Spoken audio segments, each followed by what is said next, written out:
Bonjour à tous, je suis ravie de vous retrouver donc pour cette deuxième vidéo concernant les traitements donc bio pour lutter au jardin contre, aujourd'hui on va parler de la cochenille. Cochenille, petit insecte qui est difficilement identifiable parce qu'il y en a beaucoup, elles ont vraiment des têtes différentes et qui adore par exemple les agrumes. C'est encore un insecte piqueur-suceur. Dès que vous envoyez sur vos végétaux, on intervient tout de suite. Après, ça va très vite, elles peuvent très vite ravager les plantes et c'est très dur de s'en débarrasser. S'il n'y en a que quelques-unes, vous n'avez pas besoin d'utiliser tout ça à la main avec un petit couteau. Vous prenez votre temps, c'est un petit peu fastidieux, mais vous retirez à la main les insectes qui peuvent, et renseignez-vous, elles peuvent être blanches, elles peuvent avoir une carapace marron, elles ont vraiment des têtes différentes. Donc vérifiez que vous ne retirez pas par exemple une larve de coccinelle, essayez de vraiment identifier l'insecte. Sauf que l'histoire de la cochenille, elle produit un petit miella que les fourmis adorent. Donc en fait elles sont élevées par les fourmis. Donc il est vraiment difficile de s'en débarrasser parce que s'il en reste une ou deux ou quelques œufs sur votre plante, les fourmis vont les garder, les protéger et recréer donc un cheptel pour pouvoir se nourrir de leur miella. Donc en fait, quand on lutte contre la cochenille, il faut surtout aussi lutter contre les fourmis. Sinon, en fait, c'est un combat sans fin et on ne s'en sort pas. Alors, pour déjà la cochenille, on va repartir donc sur un traitement au savon noir.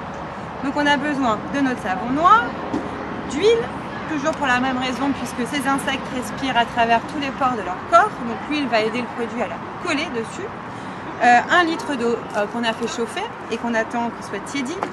De l'alcool ménager et un petit pulvérisateur, et la taille toujours pareil dépend de la surface que vous avez à traiter. Donc on va mettre notre eau et une fois de plus respectez les doses parce que ça ne sert à rien d'en mettre plus, vous risquez d'abîmer vos végétaux. On va mettre une cuillère à café de savon noir.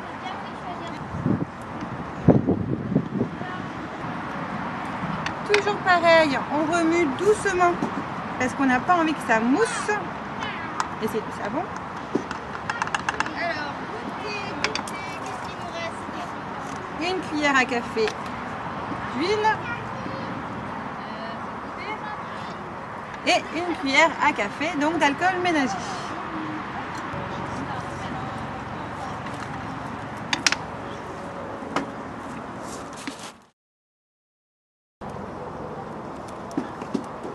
Voilà, on remue notre petit mélange. Moi, j'adore le velours. Alors, ensuite, c'est allumage, je crois. Oui. Et on pulvérise. Et comme vous pouvez le voir sur cette feuille, la cochenille elle est à l'envers. Elle est plus souvent en dessous des feuilles et sur les rameaux qu'au-dessus. Donc il faut vraiment prendre son temps et vaporiser vraiment toute votre plante. Le tronc, les rameaux, le dessus des feuilles. Et vraiment en mettre partout. Comme je l'avais dit précédemment pour les pucerons, le meilleur moyen c'est de faire une première pulvérisation, d'attendre une demi-heure. Elles vont commencer à bouger, à s'agiter et les fourmis vont aussi essayer de sauver celles qui sont encore sauvables. Donc une demi-heure plus tard, on y revient et on vaporise à nouveau. Le même système, on ne vaporise pas quand il y a du vent, sinon on risque de toucher d'autres végétaux. Et une fois de plus, on fait attention. Là, on a un magnifique mandarinier en fleurs, il peut y avoir des insectes pollinisateurs et on n'a vraiment pas envie de leur faire du mal. Donc on vérifie qu'il n'y ait pas d'abeilles, qu'il n'y ait pas de papillons, qu'il n'y ait pas d'insectes dont on a besoin.